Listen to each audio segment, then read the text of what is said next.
Well, good evening, everyone. Welcome to Stinchfield. I would like to give the Trump administration, particularly President Trump, a big round of applause for pulling together this board of peace. I mean, this will take on the United Nations, by the way. And those on the left know they have to be very careful about criticizing President Trump's board of peace. They hate this, that this man, our president, now has more peace around this globe of ours than any other president. And the left can't stand it because this board of peace has one goal and one goal in mind. And that, of course, is peace. Today, thanks to unrelenting diplomacy and the commitment of many of the great people in this room, we have 59 countries signed up on Gaza. Think of that. We have, it's amazing. But all the people, many, really so many in this room, the war in Gaza is over. And so many other wars over. Now, he said 59 countries have signed up, with more coming online. I've been told it's $1 billion entry fee. The United States says they'll chalk up $10 billion to this. You've got all of these Arab countries that have already put up $7 billion that will go to the rebuilding of Gaza. This is Marco Rubio, our Secretary of State. We have to get this right. There is no plan B for Gaza. Plan B is going back to war. No one here wants that. Plan A, the only path forward, is one that rebuilds Gaza in a way of enduring and sustainable peace, where everyone can live there side by side with one another and never worry again about returning to conflict, to war, to human suffering, and to destruction. And again, Mr. President, thank you for having the vision and the courage to pursue something that has never been done before. No, they've never done it before because nobody ever wanted it. Because this puts a stop to the globalists. Think about the United Nations. Will this ever take over for the United Nations? I certainly hope so. What does the UN do? It steals American money, all the while trying to trample on American sovereignty. That's not an organization that I want to be aligned with. There is nothing good that comes out of the United Nations. This board of peace is most certainly about action. So you got the United Nations run by globalists, and guess what? The board of peace is run by President Trump. It's because nobody thought peace in the Middle East. I've always heard peace in the Middle East is impossible, and it's turned out not to be. And we do have some work to do with Iran. They can't have a nuclear weapon. It's very simple. You can't have peace in the Middle East if they have a nuclear weapon. And they can't have a nuclear weapon, and they've been told that very strongly. This is President Trump's peace through strength mantra. The mainstream media, these liberals, these wussbags, they do not understand it. They don't understand how that works. And so now what happens? They very carefully, some not so carefully, try to criticize President Trump on all of this because of their lack of understanding on how you actually get peace, CNN. As the Pentagon readies for a possible war, President Trump spent the morning at the inaugural summit of his Board of Peace. It's a new body he created with a chair, and he chairs that body.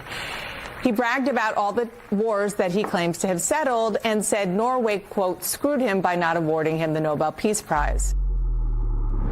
Yeah. She goes on to say, well, how are you having a Board of Peace if you're about ready to attack Iran? I'm not sure he is ready to go after Iran. Now, Iran is on the brink of falling. I told you the Ayatollah said he's going to sink American warships. Good luck with that. It's not going to happen. But the mainstream media now can only focus on Iran and potential strikes, and I believe that is to take the focus off of President Trump's Board of Peace. Just watch them in action. Today, a cloud of war gathering over a push for peace as President Trump weighs whether to strike Iran. Sources tell CNN the U.S. is prepared to strike Iran as soon as this weekend. The president reportedly considering potential strike options targeting Iran. A cloud of war? This actually has nothing to do with wars. In fact, it has everything to do with stopping wars. Now, the United States may or may not strike Iran. I don't know. But the reality is we have the entire Middle East on board with the United States. Nobody's going to tussle with us if we decide to do that. I mean, I'll go back to CNN again. All of these predictions of a strike being imminent is suspicious to me. The American public doesn't seem remotely aware that the potential for a war in the Middle East is about to begin again after what we witnessed for 20 plus years.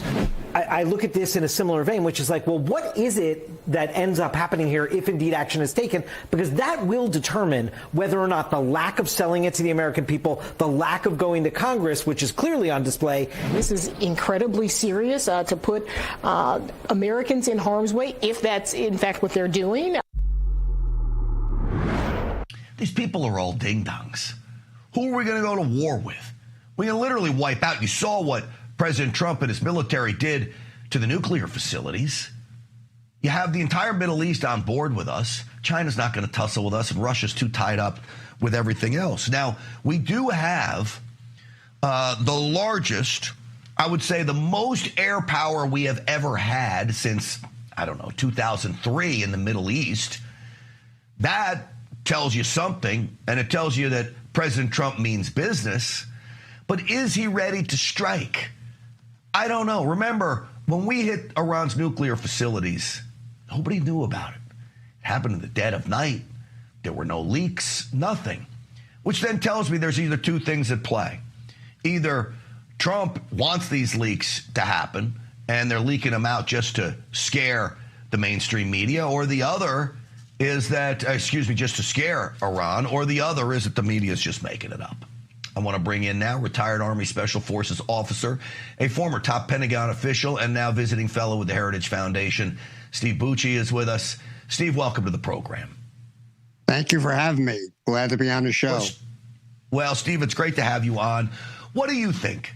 You think strikes are imminent? The way I've watched the Trump military operate, we never knew what was going to happen. There's a lot of buzz, and that says, I don't know.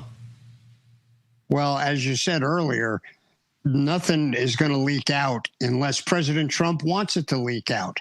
This is a messaging thing to Iran and to the rest of the world that he is serious about coming up with a deal that is legitimate, which eliminates their nuclear program, hopefully their ballistic missile program, and also their support for terrorism.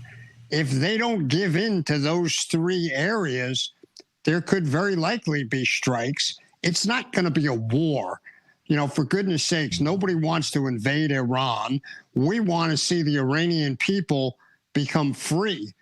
If we do attack, it's going to be to remove some of the organs of power, the IRGC Quds Force, their police forces, and other modes of repression, really, to give the Iranian people a chance to be free.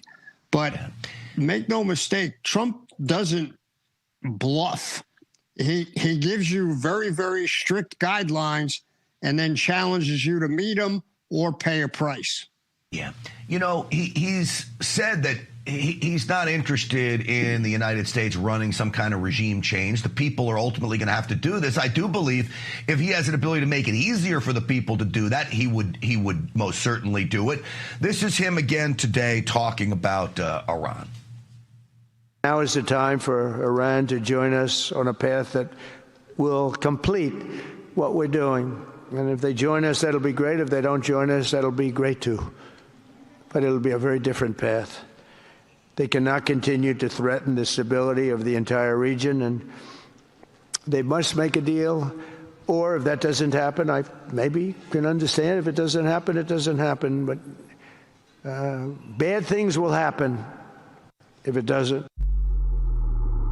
What do you think the leaders of Iran are thinking when President Trump says bad things are going to happen? They have to believe him, don't they? Well, he doesn't tell lies. He said this was going to happen when he ended up taking out Soleimani. He said this was going to happen before he took out their nuclear facilities. He's now saying it again. He's given them an option to avoid it, but it's one that they may not be willing to pay that price. But he's not blowing smoke. He doesn't negotiate like Joe Biden or John Kerry.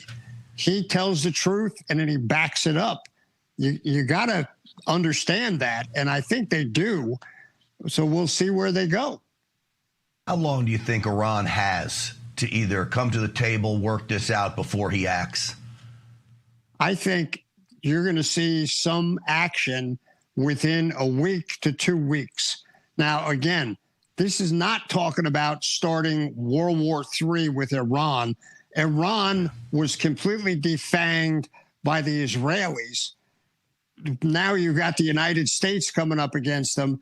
They're just going to go in and systematically take out targets that eliminate the threats that Iran poses to the region and the rest of the world. This is not going to be a war.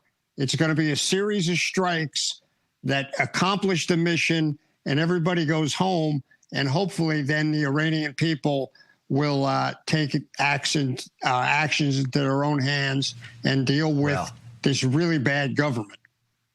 I think your assessment is spot on, Steve Bucci. I appreciate you coming on the program, and we appreciate the Heritage Foundation always being so kind to us to offer people like yourself up to us. Thank you. My pleasure. Thank you for having me. Absolutely. All right, now to, well, the two questions I get most. The number one question I get most is, when are they going to be prosecuted, the Faucis and Brennans and Comeys, and when are they going to be prosecuted? That's the number one question I get. The number two question that I get is, will we pass the Save America Act? This requirement that now sits in the Senate for voter ID and prove you're an American citizen before you can participate in a federal election. This is President Trump in Georgia today. Who likes voter ID? Yeah! Who likes proof of citizenship? Yeah! And who likes no mail-in ballots, except for military, illness, disability, or like you're on vacation? Mm-hmm. Absolutely. Agree. Absolutely. No mail-in. And they used to be called absentee ballots. Remember that? Because you were absent from voting, you would fill out an absentee ballot. Now it's just a mail-in ballot. It's ridiculous. So in order for this to pass, with the current filibuster system, you're going to get 7 Democrats to break the filibuster. That's not happening. Then that would mean you'd have to change the language in the bill to somehow make it appeasing to 7 Democrats. I don't think you're going to get Republicans to do that. There's talk of a talking filibuster.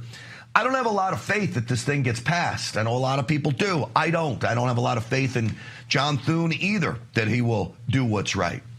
But I'm going to show you why it needs to get passed. These are the Muckraker boys. They're brothers. They got a site on X, Muckraker, and they visited a New York City elections office. And it literally proves why you need voter ID. The guy said, he claimed that he was a green card holder. Can he fill out a voter registration form? Watch how it goes down. The reason why somebody told me that they were a green card holder and that they came in and then they submitted and they were good. We can't stop you from submitting the application, and if it goes through, but most likely, because they don't do like a full background check, but once in a while, you know, we have people who come in here and they have legal situations and they registered, they weren't a citizen, boom, boom, boom, so. So what? He just told you he's a green card holder, and as an election official, you're going to accept his registration? He said he would. Watch. Do you mind if I fill this out? Or like, is it okay with you? It's up to you. That's like, I can't tell you what to do. If you want to fill it out. But everything is clearly stated, especially at this bottom, it says American citizen. So I'm just letting you know, if you fill that out and you're not, you know, if it comes back to you, it comes back to you. If it doesn't, it doesn't. But we accept anything that comes over the counter. What is that about? You now knowingly know he's not an American citizen, you're going to accept it. Well, it's just my job. Nick Shirley, the YouTuber, did the same test in California, virtually. Watch how it went down there. And do you think it's possible, like, illegal migrants could be voting? Not really. How? I mean, we're showing the ID? Yeah, if they don't have their ID and they could just sign on behalf of Richard Sherman, then they could technically vote, right?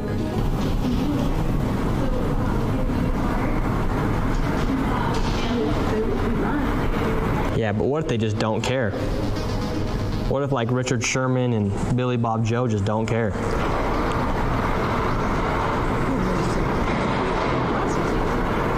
But so you don't think illegals would ever vote, would you? I don't think so. Are you that naive? I don't think so. Now, the two people you saw there, I don't actually think they're nefarious. I don't think they're part of the big plot, other than being used as pawns. See, the Democrat leaders set the system up so you have blind liberal zombies, all right, robots working behind the counter. Put it in the box, move it over here, give me your application. Can you imagine? They don't even know what they're doing. I think they're completely uninformed to the fraud that's being perpetrated on the American people with all of these fraudulent voters. I want to bring in now senior legal fellow at Advancing American Freedom. Our good friend Hans von Spakovsky is back with us. Hans, it's great to see you. Thanks for having me. All right, maybe first out of the box, Hans. Do we get this thing passed? Well, I think it's going to be very tough. You know, I think they just reached 50 sponsors on the SAVE Act in the Senate. Folks are pushing them to do a talking filibuster, which basically means, look, in the past, what the Senate would do is if the minority threatens a filibuster, then they don't bring the bill to the table, to the floor. A talking filibuster would force the Democrats to actually stand up and conduct a filibuster. Would they be able to do that? Maybe. But they ought to make it, the Republicans ought to make it as tough as possible for the Democrats to not pass this. And I think that means a talking filibuster. And so what does a talking filibuster actually mean? What happens? How does that play out? What it means is in order to extend the debate so that there can't be a vote on the bill, each senator has to stand up and talk. And keep talking for as long as they can stand on the floor of the Senate and do that. As soon as they stop or step out, their debate time is over. And yeah, another senator can take it up. But the point is, they're trying to delay a vote, an actual vote on the bill. The vote only takes a majority. To end a filibuster takes either 60 votes or the exhaustion of the senators who are conducting the filibuster. I think here's what I'm most offended at. The Senate is on recess right now. We could have them talking. They could spend the next week instead of on vacation at home, and I know they're going to tell you they're campaigning and working so hard back in their districts, but they could be on the floor talking. We could be doing this right now. Why are we not? Well, you'd have to ask Senator Thune about it, although he seems to be moving in that direction. Look, I agree with you, and it could take weeks to overcome a filibuster, but this bill is really, really important because the evidence is out there that aliens all over the country are registering, voting, and getting away with it. You know, you played that clip from California.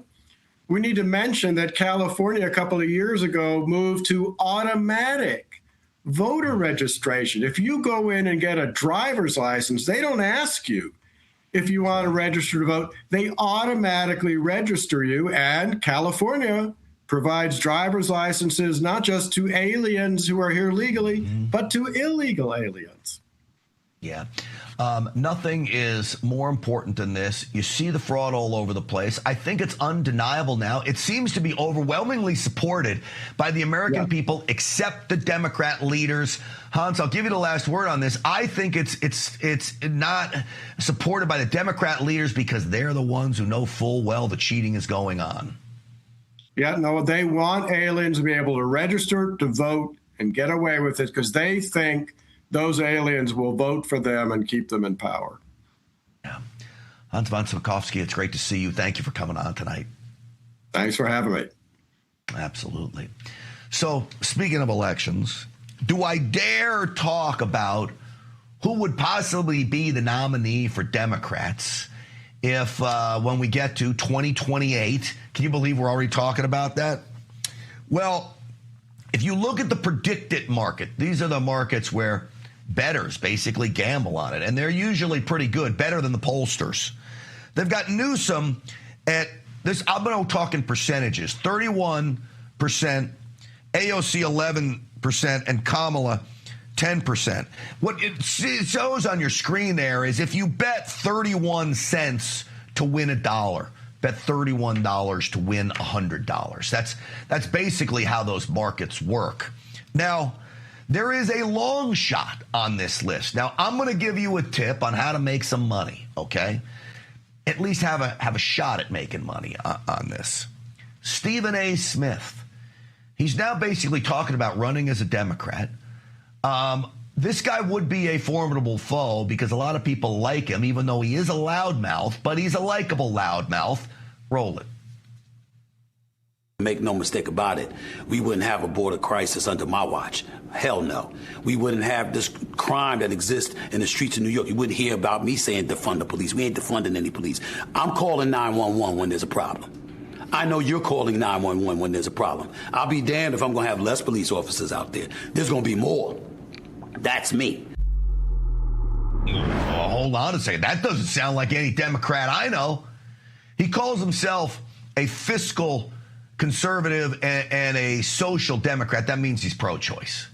That's it, by the way. He sounds more like a conservative than he does a Democrat. He just happens to be pro-choice. That's my guess. I don't know that for sure, but that's usually the stance. Listen to him again. At some point in time, ladies and gentlemen, there's got to be an adult in the room.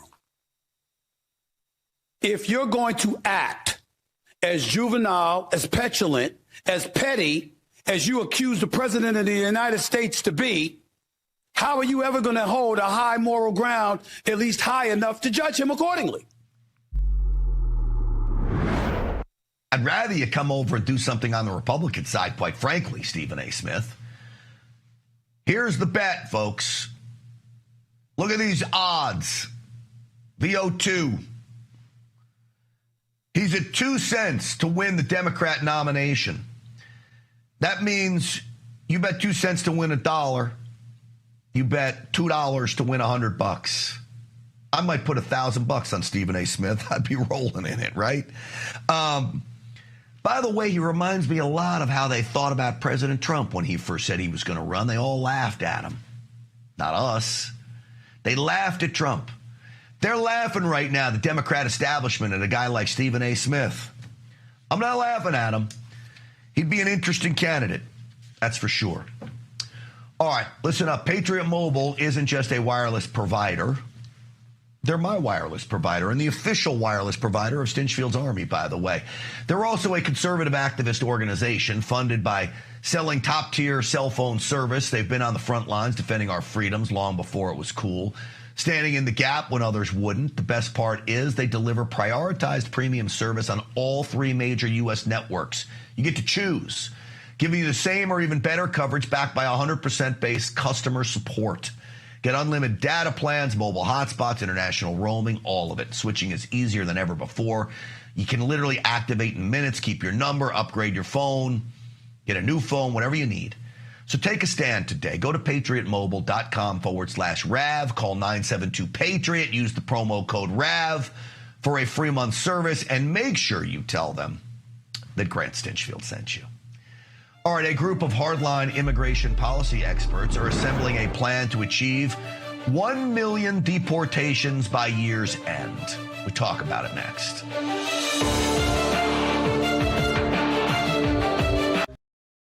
Welcome to Real America's Voice, Real Minute. Your quick look at the powerful stories of faith and freedom, inspiring audiences across the nation. Angel Studios presents. I'm Bo Davidson with this Real America's Voice, Real Minute. Most people know the biblical story of David, the shepherd boy who fought Goliath and became king. Well, Angel Studios has created a new animated film called David that tells the story of Israel's greatest king. There's a light I've always followed when I'm looking for the way, when I'm searching for the answer in the moments I'm afraid. There's a whisper in the wind and a story in the sky when I'm looking for a lantern to illuminate the night. If you want the secret of freedom and feeling alive, you gotta follow the light. Follow the light. For those who love great animated classics like The Lion King and Prince of Egypt, David is an awe-inspiring animated musical that depicts David as a spirited boy who fought lions, giants, and even betrayal, depicting how one boy's faith could lead him to be king of Israel. David will be released in theaters just in time for Christmas on December 19th, but your family can get a head start by watching the prequel to the film, Young David, which is streaming exclusively right now on Angel. It's perfect for the entire family and has memorable music. So once you join the Angel Guild, you can start watching Young David right now and prepare the fam for the David film in theaters in December. And by joining the Guild, you'll guarantee 2 free tickets to see it. And it's a great value. Let's be honest, going to the movies isn't all that cheap. But if you're a member of the Angel Guild, not only do you get those 2 free tickets to David, but you'll now have access to every single film or TV series on Angel at your convenience anytime. So just go to angel.com/Rav and join there.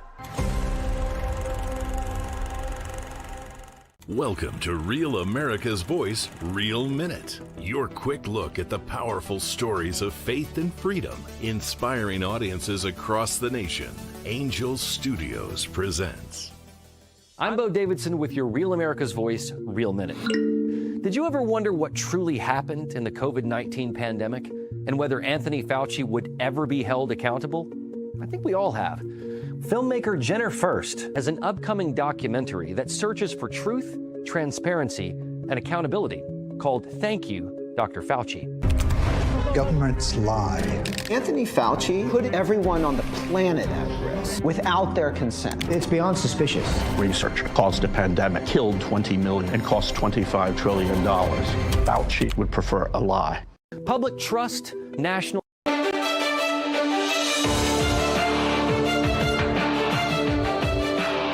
Welcome back, everyone. You want to see the aftermath of what happens when you have illegal aliens in the United States, especially illegal aliens driving trucks. This is a horrific crash. The person in that pickup truck died when an illegal alien, I would assume from India, fleeing ICE, ran a red light and ran into that pickup truck and killed him. This is the suspect, Sukhdeep Singh. There you have it. ICE tells us he's an illegal, and now another American is dead at the hands of an illegal alien. Which brings us to a new group that has been formed, the Mass Deportation Coalition. I love the name. Designed to help President Trump reach his goal of 1 million deportations every year. And I would think that is not including self-deportations, because the numbers there are really the quickest and most efficient way to get people out of here. But one of the members of this new coalition, really a great mind behind it, is my good friend, former U.S. Customs and Border Protection Commissioner under Trump 45, Mark Morgan, is back with us. Mark, it's great to have you on the program. Thanks for having me, Grant. All right, so we briefly talked about this, I don't know, a couple weeks ago. I don't think it had a name yet. Now you have this name. What is the ultimate goal? Who's involved? And what do you set out to do? Well, Grant, you pretty much summarized it spot on. I think the most important thing, the purpose behind this coalition is to do what you exactly said, is to support President Trump on one of his major campaign promises. I think one of the main reasons he's back in the Oval Office, something I think is going to shape his legacy forever, and that's to continue to carry out the largest mass deportations of illegal aliens we've ever seen. And one of the most important aspects of this, I think, besides the tactical aspect of how we can actually do this, is we have to win back and take back the messaging. You just gave a great example, another example, that illegal immigration is not a victimless crime. But that's the narrative, especially the left, wants you to believe. It's not as though the cartels have different routes for those that are good people and different routes for bad people. It doesn't work that way. That's not realistic. They charge everyone. Everyone pays. And what do you think the cartel does with the billions of dollars they make annually off the backs of those they're bringing to our border? Both good people, quote, good people, and bad people. Are they building schools? Are they building hospitals? Of course not. That's absurd. We know what they're doing.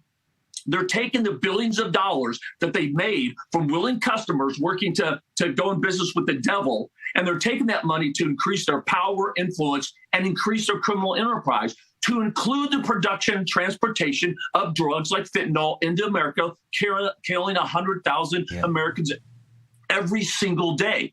That's what we're trying to do, is educate the American people and explain to them why President Trump is doing this and why we need to continue to do more.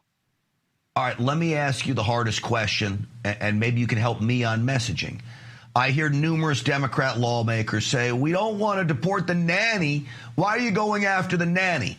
I say we need to deport the nanny, and then I'm called heartless for saying that. Am I?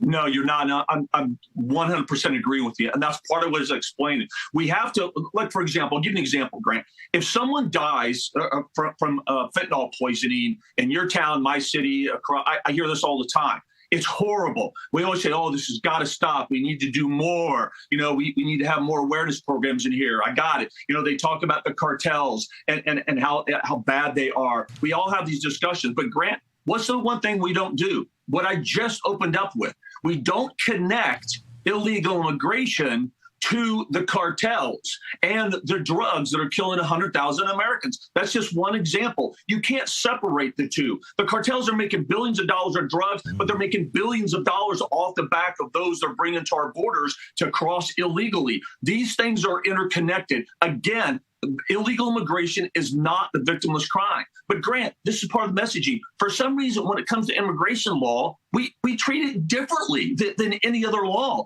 We turn our backs to the devastating dominoes that fall. Somehow we tell ourselves when it comes to immigration that the end justifies the means. That just can't be right. And here's one thing real quick that we don't talk enough about is that, look, whoever's sitting in the White House as part of the executive branch, think about that. If they just decide that they pick and choose which laws Congress passed that they're going to enforce, that's antithetical to one of our basic principles of our constitutional republic, and that's the three co-equal but separate branches of government. If we don't enforce the laws that Congress passes, we're eroding the legislative branch's authority and the founding principles of the Constitution. So do you think this has to do with the fact that the penalty for crossing into this country illegally is not really that great? I've been saying since 2011 that if you cross into the country illegally, it should be a felony crime. And yet we have still failed to make it a felony crime. I don't want 3 times you're out, 2 times you're out. I want 1 time it's a felony. Why aren't we doing that?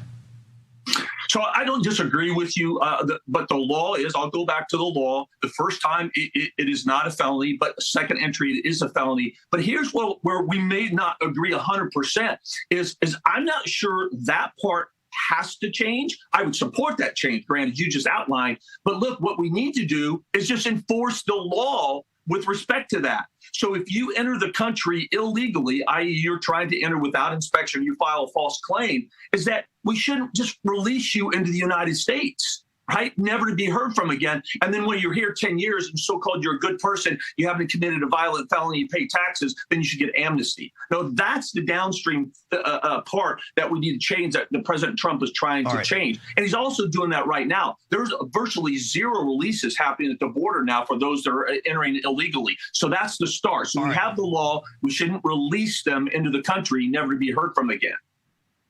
Real quick for me. The mass deportation coalition is aimed at helping President Trump, correct? This is not criticism of him, but helping him. I'll give you the last 30 seconds. Yeah, look, we're trying to establish a right flank for him. The first year, Grant, we've seen it. He's gone after the worst of worst. It's what we're calling phase one. And no doubt this has been successful. I believe our country is more safe now than it was a year ago because of these efforts. But more still needs to be done. He recognizes that. More is being done. And as we continue to enter that phase two, what we're saying is we have to continue that push. We have to go after the 1.5 million illegal aliens with final orders of removals, the hundreds of thousands of visa overstays, and we have to ramp up our worksite enforcement if we're going to have meaningful accountability. Well, Tom Homan, the border czar, I just heard him literally say, it makes sense to go after the worst of the worst, but it doesn't mean you forget about the rest. As you're triaging everything, you don't forget about the rest. And I think that's the key, Mark. That's right. And look, we don't need to do I think that the shock and awe type operations we've seen, I think we don't need to do that. I think we need to do exactly what Tom Homan has been doing in Minneapolis. We just need to do that across the entire United States. Yeah. And again, open up that demographic we're going after.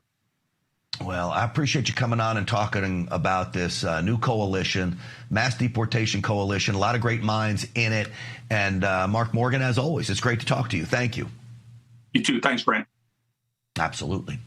All right, folks, the D.C. swamp, living up to its nickname as the largest sewage spill in U.S. history, slides for the nation's capital. Where are all the environmentalists?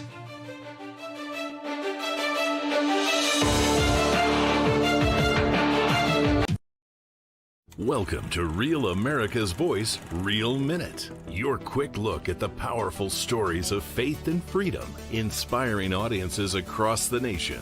Angel Studios presents. I'm Bo Davidson with your Real America's Voice, Real Minute. Did you ever wonder what truly happened in the COVID-19 pandemic and whether Anthony Fauci would ever be held accountable? I think we all have. Filmmaker Jenner First has an upcoming documentary that searches for truth, transparency, and accountability called Thank You, Dr. Fauci. Governments lie. Anthony Fauci put everyone on the planet at risk without their consent. It's beyond suspicious. Research caused a pandemic, killed 20 million, and cost $25 trillion. Fauci would prefer a lie. Public trust, national health, and global security are at stake as this documentary digs through thousands of pages of documents and interviews with former officials and whistleblowers in the most controversial narrative of our time that may also be one of the largest cover-ups in modern public health history. There was a cover-up. Why would he trade the Chinese the most advanced biotechnology in the world? He's a spy. It's insane. I don't think this is going to be foolproof. Things are going to slip through. Fauci knew and lied repeatedly. Rather than being a partisan hit piece, Thank You, Dr. Fauci is an honest look at the origins of COVID-19 and a potential bioarms race with China. It streams exclusively on Angel Studios app and site starting on October 23rd. And all you need to do is go to angel.com/Rav to stream it. So be ready to watch, question, and share as the quest for truth and accountability continues.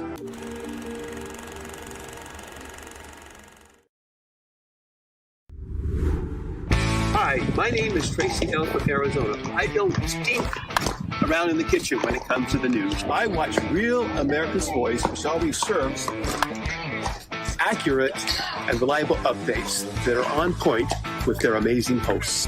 So don't find yourself in a pickle by tuning into the fake news. Stick with Real America's Voice.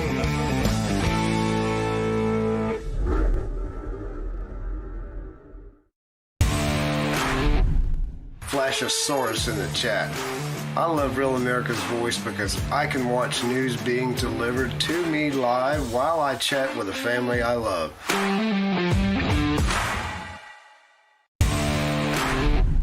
Hello, this is Kurt. Why do I love Rav? You ever talk to the hosts? You can do that on Rav. And the Rav family, they'll talk back to you too. Let you know what's going on. Take care.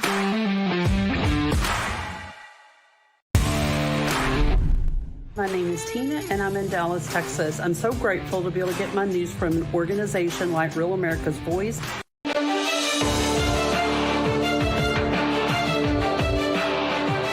Welcome back, everyone. The left doesn't want to talk about this.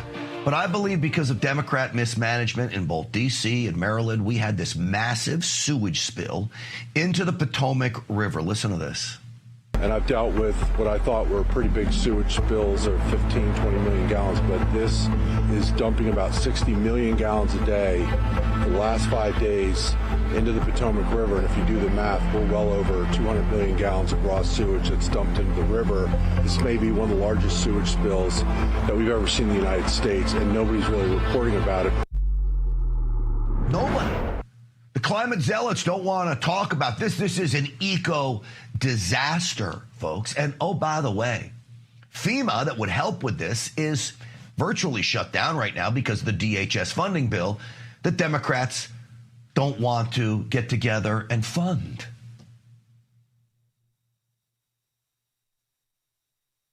A couple of weeks now, there's been a pretty negative narrative around the Department of Homeland Security. There's a story out almost every other day about what's going on internally. This is a moment where the president can say, you guys are the ones that are not funding the Department of Homeland Security, also FEMA, and now you want help from the very agency that you're not willing to fund. And maybe the most ironic of all, Matt Whitlock, also on Fox News, summed it up like this. This is an incredibly dangerous biohazard. This is 100 times the acceptable pathogen levels. This is genuinely dangerous for people. But where is the climate movement? When they wrote the Green New Deal, they told us that cows' digestion systems were going to destroy the planet. Where are they on an entire river of human waste? It's true. The human's digestive system is going to destroy the Potomac. I don't mean to laugh about it because I really am saddened for that beautiful river of ours. But I'm telling you, the environmentalists, they get called out and they don't want to look themselves in the eye when they're responsible for things. How does this have anything to do with global warming? I have no idea. Joining me now, Climate Depot publisher Mark Morano is with me. Mark, welcome to the program.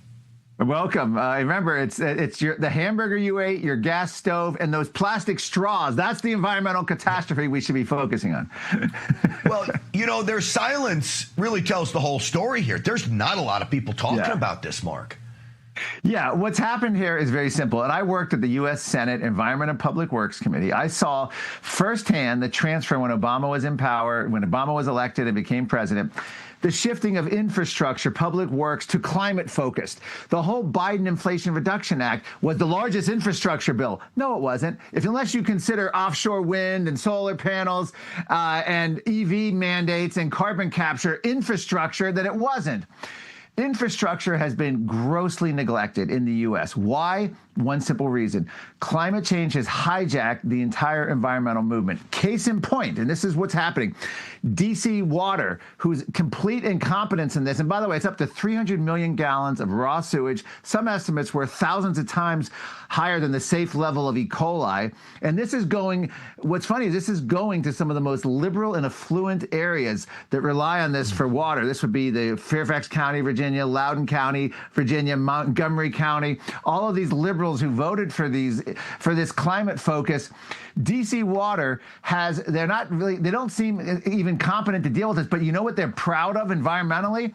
They have a 2045 plan to make DC climate neutral, carbon neutral. They have a plan to phase out EVs. They have a plan for 100% renewable energy, solar and wind by 2041 in D.C.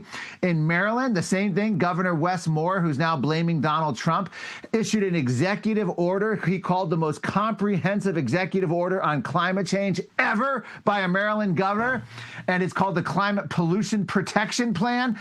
They're more interested, and these agencies are all focused. They've all been hijacked, all focused on how they can solve climate change. They get virtue signaling, they get funding, they get academics to come in. They do all of this stupid, declarations of how they're going to be carbon neutral. Meanwhile, the sewage flows freely. The raw sewage flows freely into the river. They have no training, no expertise to deal with it. And now they're crying for the EPA, to come in, and FEMA, which the Trump administration's doing, unlike what happened during East Palestine when Pete Buttigieg of transportation with the train derailment, the toxic plume, and the EPA would have nothing to do with East Palestine because, again, they were focused on climate change. That's what's happened in America. Real environmental issues like sewage, like lead in the drinking water, toxic waste are neglected because of our focus on getting rid of gas stoves and gas-powered cars and plastic straws and the rest of it. What's sad is they end up joking about it and getting cute with it. Like, if you really were concerned about the environment, you should be very concerned about what's happening, because this is a direct effect. We can see the results of it, unlike global warming, where this is over decades and it turns out to be nothing. But this is Governor Wes Moore getting cute with President Trump when literally they ought to be working together. President Trump's trying, and as you mentioned, the governor isn't. Play the clip of the Governor Wes Moore. If this federal administration wants to show up to take action, Maryland will work collaboratively, as we always do, to be responsive and help to keep our people informed about the plan and to remediate change. But if the president wants me to ask nicely, my response is this: please, Mr. President, do your job. Honestly, it doesn't even fall on the president. This should fall on the state, local municipalities. I mean, this is ridiculous that you're looking to the president for this. They should have had their, I was going to say the S word in order. A little bit of a pun right now. But Mark, last word. Yeah, I mean, the EPA and the federal level, they're for oversight and coming in and helping. They're not on the ground when this happens. This went on for over a week of just complete raw sewage. Now they've got a temporary stopgap measure, and Maryland and D.C. are together saying, well, it may not be fixed until May at this point. This is completely unacceptable. These are some of the wealthiest jurisdictions in the country, and they can't deal with it. You know what it kind of reminds you of is exactly what happened in California under Newsom. The same DEI stuff. The D.C. waterhead was worried about too many white people apparently, or the commission not looking like the residents that they serve. Same thing happened in California, where it was like complete incompetence on all the levels. They couldn't even get the fire department out. They were called out. They had empty reservoirs. This is what happens in blue states when your number one focus is climate change, because that's how you can make money. Remember, the Inflation Reduction Act brought so much money to some counties that they didn't have enough bureaucrats to spend it. That's how important it is. That's why their whole focus was on climate change. It wasn't on real environmental issues. No, it sure wasn't. Mark Morano, as always, the straight talk for us when it comes to this stuff. We appreciate you. I urge everyone to go visit you over at Climate Depot and your website. Thank you, my friend. Look, you mentioned blue states. It's not just about climate. It's because Democrats are in charge. And quite frankly, they're either nefarious or dumb or a combination of both. And that's a recipe of disaster for everything. It's why blue states fail and blue cities fail at everything. All right. As uncertainty hangs over the future of Iran and potential U.S. strikes on the country, gold reclaims $5,000. We will talk about that next.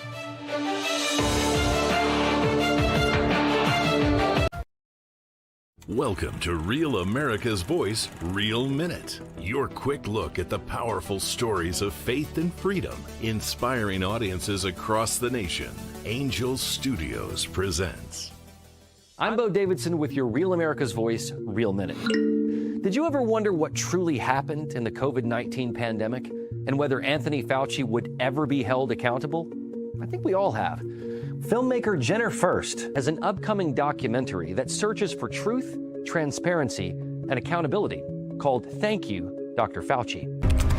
Governments lie.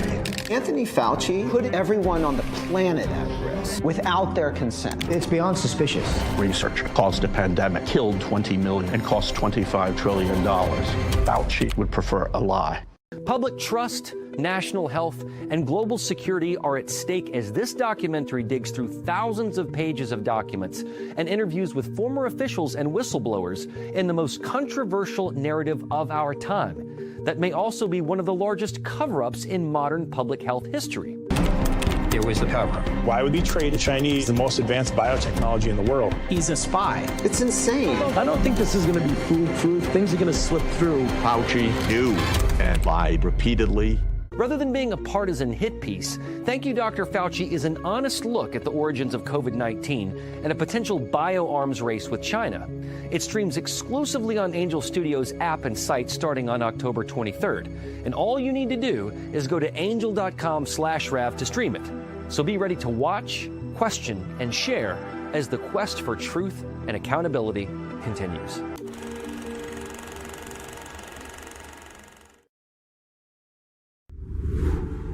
Hi, my name is Tracy L. from Arizona. I don't stink around in the kitchen when it comes to the news. I watch Real America's Voice, which always serves accurate and reliable updates that are on point with their amazing hosts. So don't find yourself in a pickle by tuning into the fake news. Stick with Real America's Voice.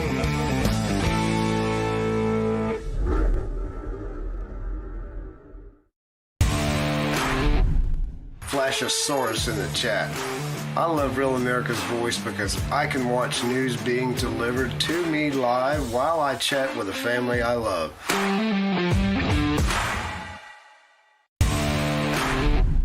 Hello, this is Kurt. Why do I love Rav? You ever talk to the hosts? You can do that on Rav. And the Rav family, they'll talk back to you too. Let you know what's going on. Take care.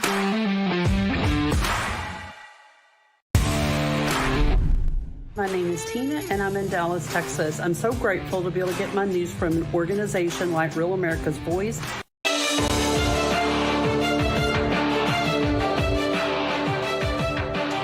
Welcome back, everyone. So if you believe the mainstream media, strikes on Iran are just, hours, days away. I do think President Trump is leaking this on purpose to send a warning to Iran. But I don't know. I want to bring in our precious metal specialist. Of course, he's with Birch Gold. Philip Patrick is here. Philip, welcome to the program. Thank you for having me, Grant.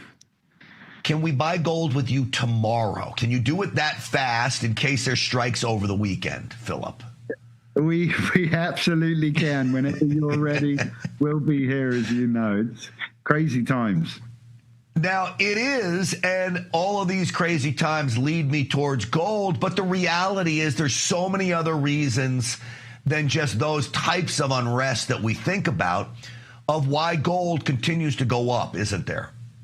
Oh, yeah, absolutely. Listen, I agree with you. This could be posturing with Iran. As we know, President Trump knows how to get a deal done, and starting from a position of strength is usually the way to do it. But if it does lead to war, it could be problematic, right? A war involving Iran, especially anywhere near the Straits of Hormuz, which is a choke point for 20% of the world's oil shipments. That's problematic. It raises fears of supply disruption and ultimately fuels inflation globally. But as you point out, there are many reasons to be looking at precious metals. U.S. dollar holdings by central banks are at 35-year lows. That is escalating. That drives the price of gold up. We have, it's inflation persistent. The administration are working on it. It is coming down, but it's still a problem. So many reasons to buy gold. More instability on the way and higher gold prices. Gold and silver both performing this year on the back of it. Gold up over 15%, silver up over 8%. We expect that to continue.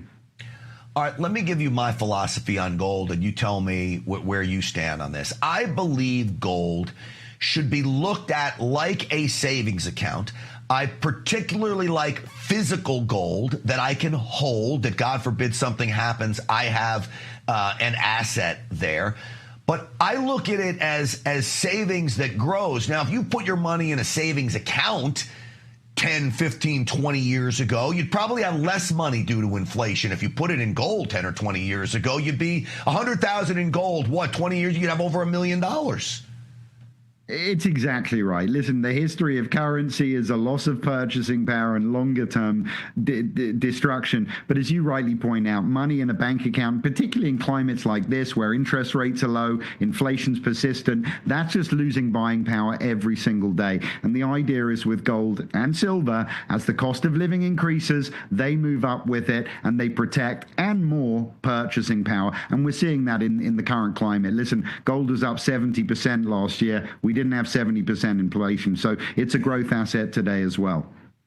All right, you want to hear the phrase that I got from a buddy of mine today who's in the investment business? He's not in the gold business, but he is in the investment business. You ready for this? Oh, yeah. Cash is trash. Okay. It's beautiful. Cash is trash and gold is king. Well, there you go. And it's flipped because it used to be cash is king. Not anymore. Philip Patrick, let me tell people how they can get to you guys. You guys do such a great job, and we so appreciate all of your support over at Birch Gold, of Real America's Voice, and this program, of course.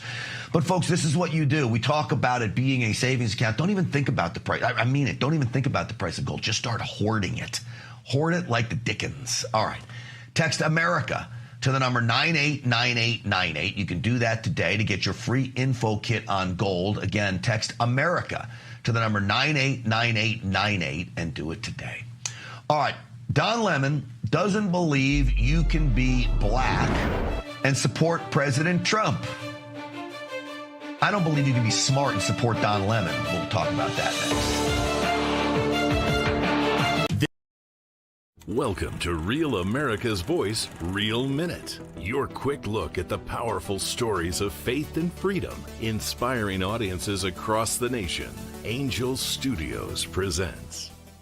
I'm Bo Davidson with your Real America's Voice, Real Minute. Did you ever wonder what truly happened in the COVID-19 pandemic and whether Anthony Fauci would ever be held accountable? I think we all have. Filmmaker Jenner First has an upcoming documentary that searches for truth, transparency, and accountability called Thank You, Dr. Fauci. Governments lie. Anthony Fauci put everyone on the planet at risk without their consent. It's beyond suspicious. Research caused a pandemic, killed 20 million, and cost $25 trillion. Fauci would prefer a lie. Public trust, national health, and global security are at stake as this documentary digs through thousands of pages of documents and interviews with former officials and whistleblowers in the most controversial narrative of our time that may also be one of the largest cover-ups in modern public health history. There was a cover-up. Why would he trade the Chinese the most advanced biotechnology in the world? He's a spy. It's insane. I don't think this is going to be foolproof. Things are going to slip through. Fauci knew and lied repeatedly. Rather than being a partisan hit piece, Thank You, Dr. Fauci is an honest look at the origins of COVID-19 and a potential bioarms race with China. It streams exclusively on Angel Studios app and site starting on October 23rd. And all you need to do is go to angel.com/Rav to stream it. So be ready to watch, question, and share as the quest for truth and accountability continues.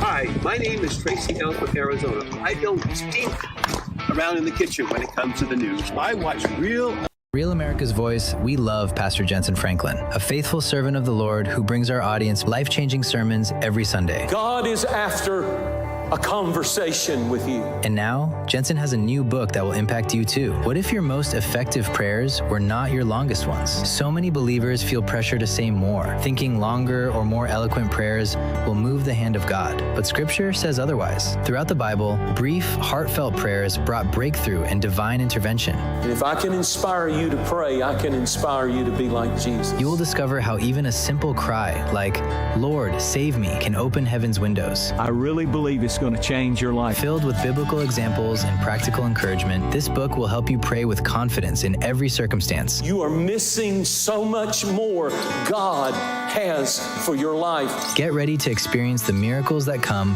when you pray short, bold prayers filled with power. Scan the QR code now and order your copy today on Amazon.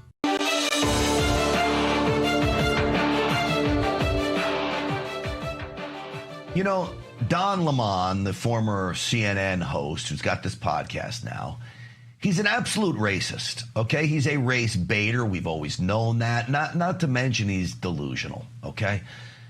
This may be one of the dumbest things he said, and he said it on the Bill Maher show.